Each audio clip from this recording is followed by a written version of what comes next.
Allahu Allahu Allahu Allah. Semalam, seorang kawan saya, mu'alaf, dia ada anak 12 tahun, 10 tahun dan sebagainya. Cerita dia menarik. Benda ini dah terjadi pada kanak-kanak pun. Dia kata, anak perempuan dia, kawan-kawan Muslim dia, kawan-kawan Muslim tau, kawan-kawan Muslim 10 tahun, marah dekat dia dan boikot anak dia yang 10 tahun, anak sebaya ni. Boikot anak dia kerana mereka minta anak kepada kawan saya ni untuk like gambar BTS di Facebook. Tahu BTS? Bukan Berjaya Times Square. Kalau dulu BTS Berjaya Times Square, yang ni K-pop. Budak 10 tahun minta kawan dia seorang ni untuk like gambar BTS. Tapi kawan dia ni, budak ni 10 tahun, dia kata tak nak. Sebab dia kata mak dia dah ajar dia bahawa K-pop ini tak bagus. Kita sebagai orang Islam tak boleh benda macam ni. So dia cerita benda macam ni. Kawan Muslim dia, tuan-tuan dan puan-puan, baru 10 tahun, boikot dia kerana tak nak like gambar BTS. Tuan-tuan dan puan-puan, nampak tak benda itu? Sehingga kita jadi sangat tak sensitif, tuan-tuan dan puan-puan, Muslimin dan Muslimat. Kalaulah kita biar alasan, ini yang saya kata racun pemikiran liberal tu. Kalaulah tuan-tuan dan puan-puan, ini bukan soal open-minded, soal mereka berlakon je lah, tak kisah pun. Kalau macam tu, adakah kita berlakon boleh makan babi? Adakah kita boleh berlakon untuk sembah Tuhan berhala-berhala? Tak boleh. Sesuatu yang tak boleh. Tetapi benda ini telah dinormalkan. Sehingga kalau orang nak buat benda maksiat ni, dia tak rasa malu. Tetapi dia akan menjadikan orang yang tak nak buat ini merasa malu kerana tak nak buat. Nampak efek dia? Jadi tuan-tuan dan puan-puan, saya share sedikit tentang apa itu Islam, apa itu liberal. Sebenarnya tuan-tuan dan puan-puan, liberal itu dari segi perkataannya sangat bagus. Awalnya perkataan ini sangat bagus. Hatta hari ini perkataan ini pun bagus. Iaitu liberal secara umumnya bermaksud bebas ataupun tidak terikat. Okey? Bebas ataupun tidak terikat. Tetapi tuan-tuan dan puan-puan, yang masalahnya bukan perkataan liberal tu. Yang masalahnya ialah apabila meletakkan nama Islam di depan, liberal di belakang. Iaitu Islam bebas, Islam yang tak terikat. Sedangkan tuan-tuan dan puan-puan, Islam itu dibentuk dengan akidah. Akidah itu sendiri adalah satu ikatan yang diikat kepada sesuatu. Macam mana boleh dikatakan Islam yang tak terikat? Maka di situ sudah ada sedikit percanggahan di situ. Okey?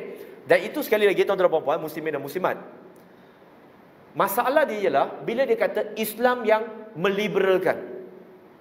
Tapi tuan-tuan dan puan-puan, perkataan liberal itu sesuatu perkataan yang sangat positif. Islam yang membebaskan. Bukankah selama ini tuan-tuan dan puan-puan, 1400 tahun yang lampau, Islam telah pun membebaskan manusia daripada perhambaan sesama makhluk kepada perhambaan kepada Allah Subhanahu Wa Taala sahaja? Islam dah bebas, telah membebaskan manusia.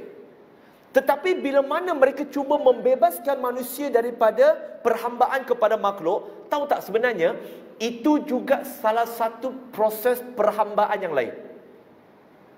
Saya ulang sekali lagi ya, saya tak nak ada siapa keliru nanti. Sebab adik tu dia tengok saya. Saya terangkan.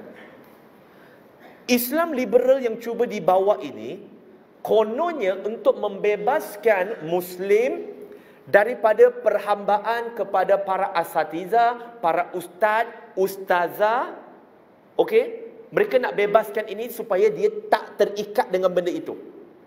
Tetapi dengan pembebasan ini, ramai yang tak tahu bahawa ini juga adalah satu bentuk perhambaan moden yang baru. Iaitu mereka membawa kita kepada perhambaan kepada hawa nafsu dan pemikiran kita. Terlalu mengagungkan pemikiran kita, terlalu mengagungkan hawa nafsu kita, terlalu mengagungkan apa kata orang lain. Sehingga apa yang dikatakan oleh Allah dan Rasulnya, jikalau bercanggah dengan apa yang dikatakan oleh orang lain, maka nak terima mana? Kalau orang Muslim yang biasa, dia terima apa yang Allah dan Rasul kata. Tetapi tuan-tuan dan puan-puan, kalau liberal ini, dia membawa kita perhambaan kepada apa kata majoriti dunia. itu lebih berbahaya. Sebab tuan-tuan dan puan-puan, dalam surah Al-An'am, surah yang ke-6 ayat 116, Allah dah sebut bahawa jikalau kalian ini mengikuti orang ramai, ramainya seseorang itu mengikuti benda itu, nescaya mereka lah itu yang akan menyesatkan kamu. Yang ramai itu belum tentu benar, kerana dalil hujah berdiri pada sendirinya. Asalnya dia berlaku pada kurun 15-16, ketika zaman Renaissance. Awalnya liberal ini, perkataan liberal ini, pembebasan ini, dia berlaku pada kurun 15 dengan 16, di mana waktu itu tuan-tuan dan puan-puan, kita tahu sebelum zaman kegemilangan Islam, Eropah pada zaman kegelapan mereka. Sebab apa?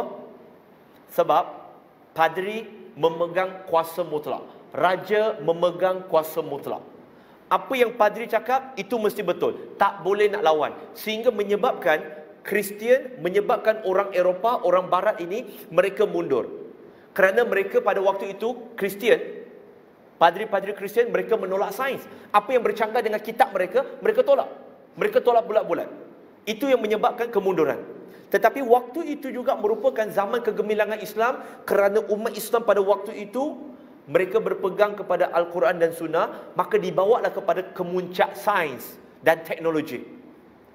Sehingga untuk makluman kita, kalau hari ini lingua franca, maksudnya bahasa rasmi untuk sains ialah bahasa Inggeris.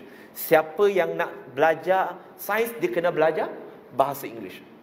Tetapi zaman itu, lingua franca, bahasa rasmi untuk sains dan teknologi adalah bahasa Arab. Siapa yang nak belajar sains dan teknologi, dia kena belajar bahasa Arab. Tetapi the power shift tu dah pergi kepada Eropah. Selepas tuan-tuan dan puan-puan, apa yang berlaku? Orang Islam semakin jauh daripada Quran dan Sunnah. Dan apa yang berlaku pada Eropah ialah mereka telah menghadkan bahawa orang padri, Kristian ataupun raja ini tak boleh masuk campur. Pemisahan di situ. Jadi apakah implikasi daripada liberal? Liberal ini besar. Tetapi di bawahnya ada beberapa pecahan yang saya nak bawa. Antaranya, pertama, sekularisme. Sekularisme. Sekularisme ini secara umum, ada yang kita dah belajar, ada yang kita belum belajar. Sekularisme ini secara umumnya ialah, tuan-tuan dan puan-puan, memisahkan antara agama dengan kehidupan peribadi, dengan kehidupan kita. Maksudnya, siapa nak amalkan agama, silakan. Tetapi pada kapasiti sebagai peribadi di rumah kalian, bukannya di tempat awam.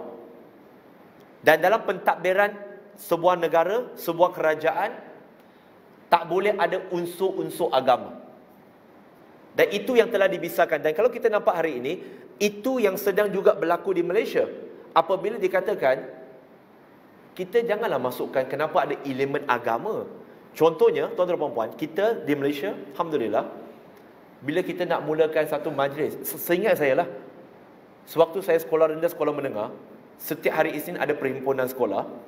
Bila perhimpunan sekolah, saya waktu itu belum Muslim, maka akan ada bacaan doa. Betul? Yes. Akan ada bacaan doa.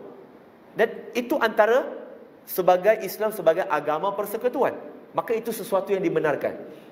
Tetapi apa yang berlaku hari ini, contoh sekarang ni, hari Jumaat. Hari Jumaat kalau kerja swasta ataupun kerja kerajaan, masuk pukul berapa? 2.45 kan? Untuk memberikan ruang untuk solat Jumaat kan? Nah, tuan-tuan dan puan-puan, anda kata sekularisme ini berlaku, apa yang akan berlaku ialah, tuan-tuan dan puan-puan, sekarang ni mereka akan nafikan, jangan risau. Hatta mungkin di kalangan mereka ni pun ada yang menuntun.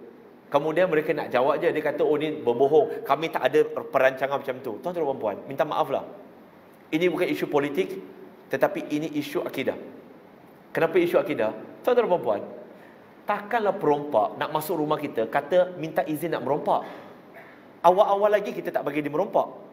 Tetapi bila perompak, bila seorang penipu, dia nak datang menipu, dia tak letak kat situ, saya nak datang menipu ni, minta izin. Kita tak akan percaya. Tetapi dia akan berlakon seperti mereka ini, tak. Kami hormat. Kalian teruskan. Kami tak bercadang nak jadikan Malaysia begini. Betul. Sekarang. Tetapi proses normalisasinya sedang berlaku.